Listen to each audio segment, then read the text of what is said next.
Why your favorite songs are brainwashing you. Hidden psychology. Stop. Before you put on headphones or turn up that background music, you need to understand something. That innocent song isn't just entertainment. It's a neurological weapon, and it's already inside your head. Right now, there's probably a song playing in your mind. Maybe it's been stuck there for hours.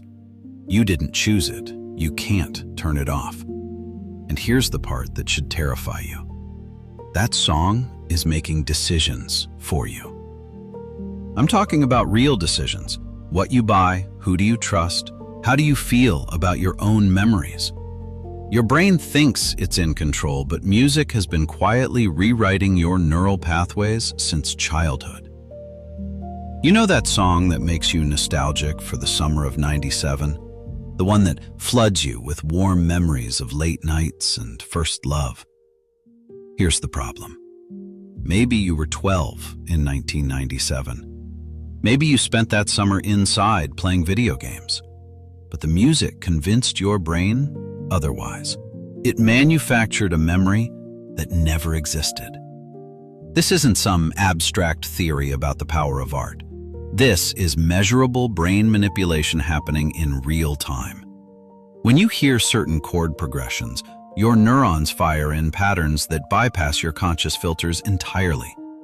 You're not choosing to feel nostalgic or energetic or sad. The music is chosen for you. Most people have no idea this is happening. They think they're just enjoying their favorite playlist.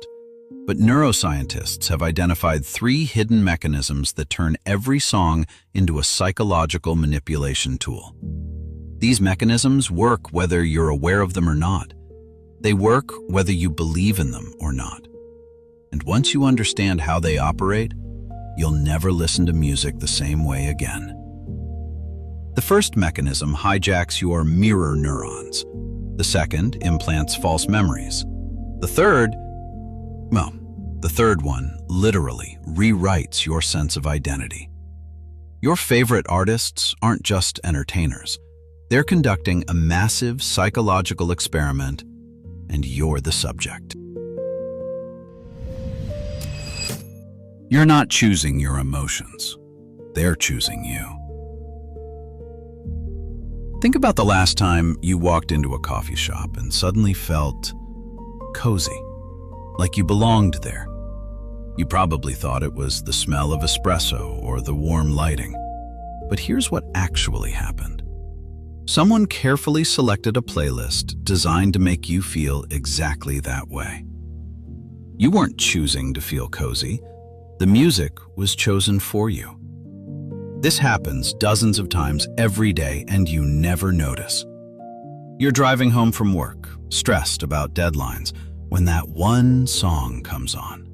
Suddenly, you're tapping the steering wheel, feeling optimistic about tomorrow. Did your circumstances change? No. Did the song literally alter your brain chemistry? Yes. Or maybe you're scrolling through your phone, totally neutral, when Spotify starts playing something melancholy. Within minutes, you're thinking about that relationship that ended 2 years ago. You start questioning your life choices. You feel lonely. But 10 seconds ago, you felt fine. The song didn't reflect your mood. It created your mood. Here's where it gets uncomfortable. You walk into Target, and they're playing upbeat indie pop. You end up buying 3 things you didn't need, feeling good about it. That wasn't your decision. That was behavioral engineering. Retail psychologists have mapped exactly which tempos make people spend more money. They know that 108 beats per minute increases purchase likelihood by 38%. You think you're immune because you're aware of it now. You're not. Awareness doesn't stop mirror neurons from firing. It doesn't prevent your amygdala from responding to minor keys with anxiety or major sevenths with yearning. Your brain processes musical emotional cues faster than conscious thought. That playlist you made for focusing? It's focusing you, but not how you think. Those specific frequencies are activating your default mode network in ways that change what thoughts feel important. You're not just listening to music while you work. The music is deciding what work feels worth doing. And relationships? Music bonds people faster than conversation. When you hear your song with someone, oxytocin floods your system. But here's the thing. Every song becomes your song with someone if you hear it enough times together. The attachment isn't special. It's manufactured. You've probably noticed this with movies. The music tells you how to feel about every scene before the actors even speak. Remove the soundtrack from any dramatic moment, and it loses 80% of its emotional impact. We accept this manipulation in films because we know it's fiction. But the same techniques work in your daily life, and nobody warned you. Your brain can't tell the difference between emotional cues from music and emotional cues from reality. Both trigger identical neural responses. Both influence decision-making, memory formation, and social bonding in exactly the same ways. So, when you feel nostalgic listening to that song from 1997, your brain isn't distinguishing between the real summer you had and the fantasy summer the song suggests. When you feel energized by your workout playlist, you're not generating energy, you're borrowing it from carefully calculated chord progressions and production techniques. This isn't your fault. You were never taught that music is a direct neural interface. Nobody explained that every song is a tiny dose of psychological manipulation, refined over decades of research into human emotional response. But once you see it, you can't unsee it. The retail tricks you fall for every day.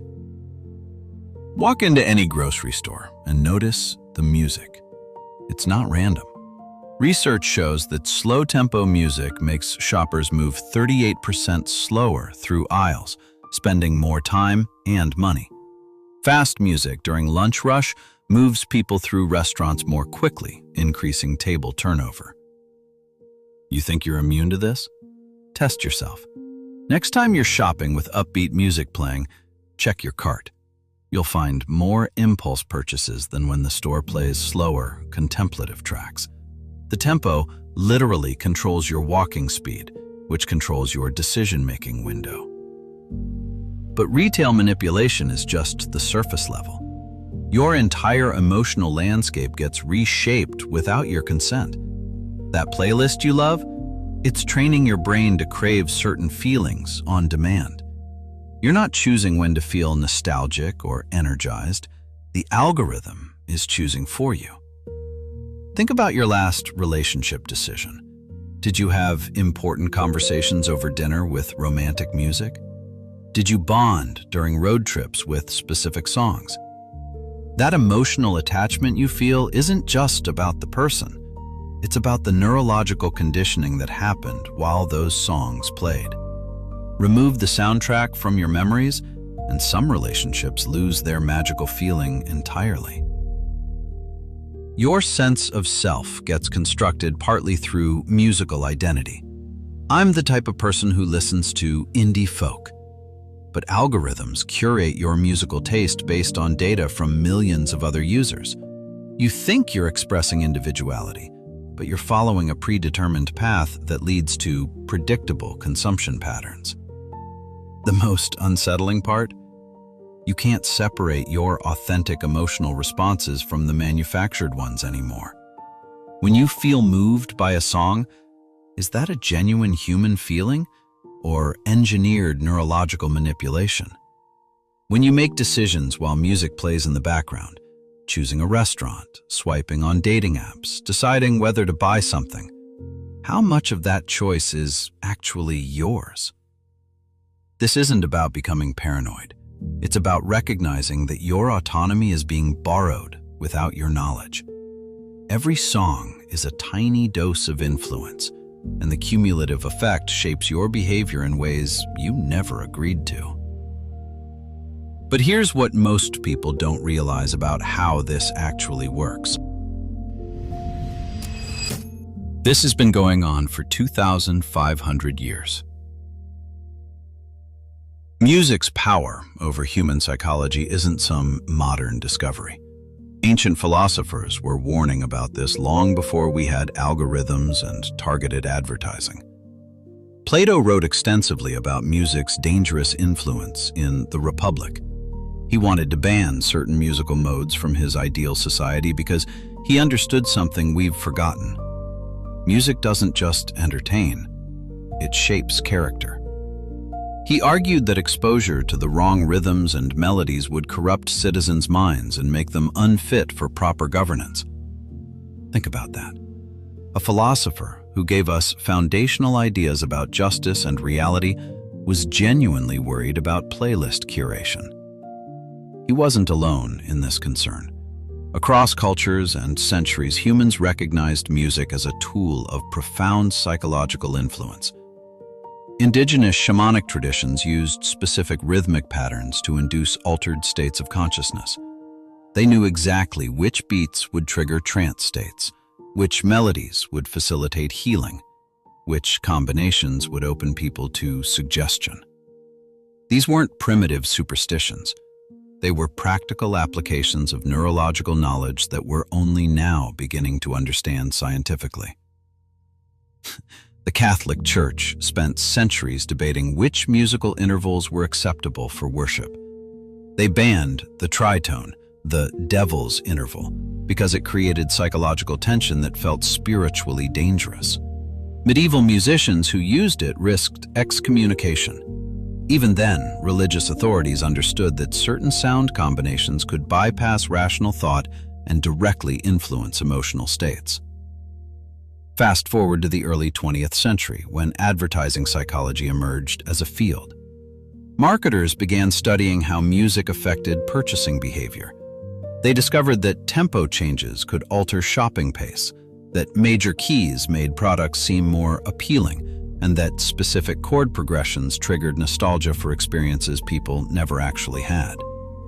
Department stores started hiring psychologists to design soundtracks that would maximize customer spending. Movie theaters began using orchestral scores to manipulate audience emotions scene by scene. This wasn't accidental background music anymore. It was intentional neurological programming. But the real breakthrough came when scientists discovered something unexpected about how music actually rewires your brain at the cellular level.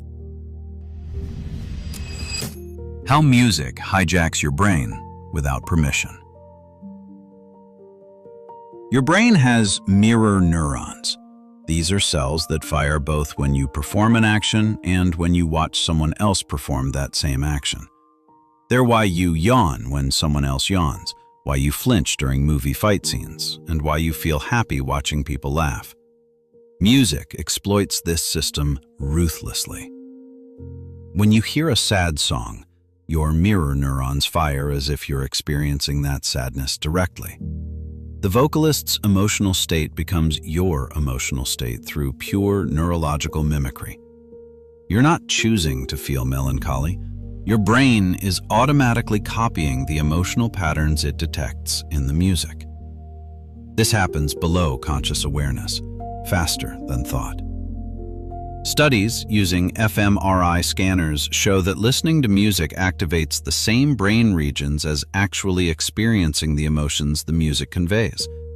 Your limbic system, the emotional center, can't distinguish between real sadness and musically induced sadness. The neurological response is identical. But here's where it gets more manipulative. Music doesn't just mirror emotions. It creates false memories. Mechanism 2. Memory anchoring. Your brain stores memories with emotional tags. Happy moments get filed with one neurochemical signature, sad moments with another. Music can trigger these exact same neurochemical patterns, making your brain think it's remembering something that never happened. Ever hear a song from before you were born and feel nostalgic for that era? That's not a coincidence. That's your brain creating artificial memories based on the emotional associations embedded in the music. The Beatles' song Yesterday makes millions of people feel nostalgic for relationships they never had. Country music makes urban listeners long for rural childhoods they never experienced. Movie soundtracks create false memories of adventures you never lived. This isn't metaphorical. Neuroscientist Dr. Peter Janata at UC Davis found that music activates the medial prefrontal cortex, the same region involved in autobiographical memory retrieval. When you hear certain musical patterns, your brain literally searches for matching memories. When it can't find real ones, it creates synthetic ones. Spotify knows this. Their recommendation algorithms don't just analyze what you've played, they analyze the emotional states different songs create, then feed you music designed to generate specific false memories. They're not selling you songs, they're selling you artificial nostalgia. But the deepest manipulation is still coming. Mechanism 3, tribal identity formation. Music doesn't just change how you feel about the past, it changes how you see yourself in the present. Humans are tribal creatures. We need to belong to groups to feel secure. Music hijacks this need by creating artificial tribes based on shared emotional experiences, rather than actual shared values or goals. When you and a stranger both love the same band, your brain releases oxytocin, the bonding hormone. You feel an instant connection. Not because you actually have anything meaningful in common, but because you've had parallel neurochemical experiences while listening to the same sounds. The music industry weaponizes this. They don't create songs. They create identity markers. Pop music for mainstream acceptance, indie music for intellectual superiority, classical music for sophistication, hip-hop for authenticity. Each genre comes with a prepackaged identity that listeners adopt without examination. You think you chose your musical taste. Actually, your musical taste chose your personality. Research by psychologist Peter Renfro shows that people make accurate personality judgments about strangers within seconds of learning their musical preferences. We use music as a shortcut for identity recognition. And once you identify with a musical tribe, you start adopting that tribe's values, behaviors, and worldview, even when they contradict your actual experiences. Teenagers don't rebel by creating their own belief systems. They rebel by switching musical tribes and inheriting different pre-made identities. Adults don't develop sophisticated cultural opinions. They signal sophistication by adopting the musical preferences associated with their desired social class. The manipulation works because it feels like a choice. You genuinely experience the emotions music creates. You genuinely feel the tribal belonging. You genuinely believe the memories music generates are real. But none of it is authentic to who you actually are. These three mechanisms work together. Neurological hijacking creates immediate emotional states. Memory anchoring makes those states feel historically significant, and tribal identification makes them feel personally meaningful. Combined, they can override your actual personality with a manufactured one. The question isn't whether this is happening to you. The question is how much control you want to reclaim. The science is already in. Spotify released internal research in 2019 that should terrify you. They can predict your mood with 87% accuracy based solely on your listening patterns. Not just what you're feeling now, what you'll feel tomorrow. Their algorithm doesn't just recommend songs, it creates emotional schedules. Play upbeat tracks during your commute to boost productivity. Shift to melancholy indie during lunch to make you contemplative about your life choices. End with aggressive hip-hop to prime you for evening social media engagement. They're not serving your taste. They're programming your emotional calendar. Dr. Adrian North proved this in retail environments. He played French accordion music in a wine store. French wine sales jumped 77%. German Oompa music the next day, German wine dominated. Customers had no idea. When asked, they insisted they chose based on price and quality. The music made the choice. They just experienced it as a preference. But here's what gets really twisted. This manipulation has therapeutic applications too. Music therapist Dr. Suzanne Hanser uses identical techniques to treat depression. She creates emotional bridges, songs that gradually shift brain chemistry from despair toward hope. Same mechanism, different intention. Film composers know this better than anyone. Hans Zimmer didn't just write music for Inception. He architected your emotional responses. That brass sound, bram, hijacks your fight or flight response.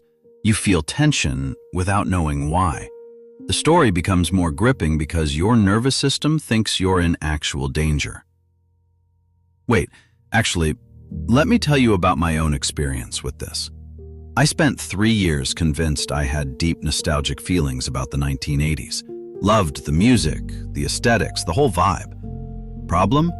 I was born in 1991. Those weren't my memories.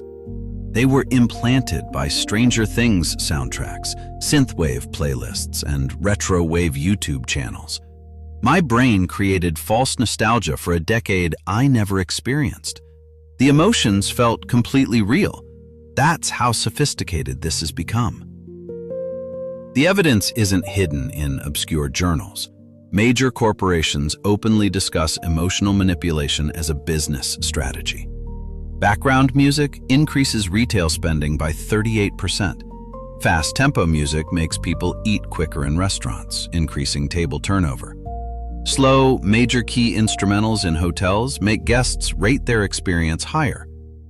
Your emotional responses are being bought and sold. But understanding this doesn't mean becoming paranoid about every song. It means recognizing when you're the consumer versus when you're the product. The difference between using music and being used by it. Here's what changes when you understand this stuff. You don't become immune to music's emotional power. You can't. Your mirror neurons still fire when you hear certain melodies. Your amygdala still responds to those Hans Zimmer brass hits. The neurological mechanisms stay exactly the same. What changes is your awareness of the transaction. When Spotify's algorithm serves you a perfectly curated sad playlist after you've been scrolling through your ex's photos, you recognize the pattern. When Target plays that specific tempo of background music designed to slow your walking speed, you notice. When a brand uses nostalgic music to create false familiarity with its product, the manipulation becomes visible. This isn't about becoming a paranoid hermit who only listens to pure tones. Music remains one of humanity's most powerful tools for emotional regulation, social bonding, and meaning-making. The question is whether you're consciously wielding that tool or unconsciously being shaped by it. Think of it like physical fitness. Understanding how your muscles work doesn't make you weaker. It makes you more intentional about how you train them. The same principle applies here. Once you recognize how music affects your brain chemistry, you can use it deliberately. Feeling anxious? Choose music that activates your parasympathetic nervous system. Need motivation? Pick songs that elevate dopamine and norepinephrine. Want to process grief? Find music that gives you permission to feel without judgment. The goal isn't emotional independence from music. It's emotional sovereignty through music. When you're conscious about the process, even being manipulated can serve your interests. I still get chills during certain movie soundtracks, knowing exactly how the composer is engineering my response. But now, I choose which films to watch based on which emotional experiences I want to have. The manipulation becomes collaboration. Your 1-week challenge starts now. Here's what you're going to do. For the next 7 days, become a detective of your own emotional responses to music. Not a paranoid detective, a curious one. When you feel a sudden mood shift while a song is playing, pause and ask yourself, where did that come from? When you're shopping and find yourself lingering longer than planned, check if there's background music. When a movie scene hits you harder than expected, notice what the soundtrack is doing. You're not trying to resist these responses, you're trying to see them clearly. Keep a simple note on your phone. Song title, emotional response, context. That's it. No deep analysis required, just awareness. What you'll discover is that music isn't randomly affecting you. There are patterns. Specific chord progressions that reliably trigger nostalgia. Certain rhythms that make you more impulsive. Particular artists who transport you to specific mental states. Once you see those patterns, you can start using them intentionally. This connects to something much bigger than music psychology. We're surrounded by designed experiences that bypass our conscious awareness. Social media feeds that hijack attention. Store layouts that influence purchasing. News cycles that amplify anxiety. Music is just one piece of the media manipulation puzzle, but it's the perfect place to start building awareness. Because unlike other forms of influence, music's effects are immediate and visceral. You can feel them happening in real time. Master this, and you'll start noticing all the other ways your environment shapes your psychology without your permission. The manipulation only works when it's invisible.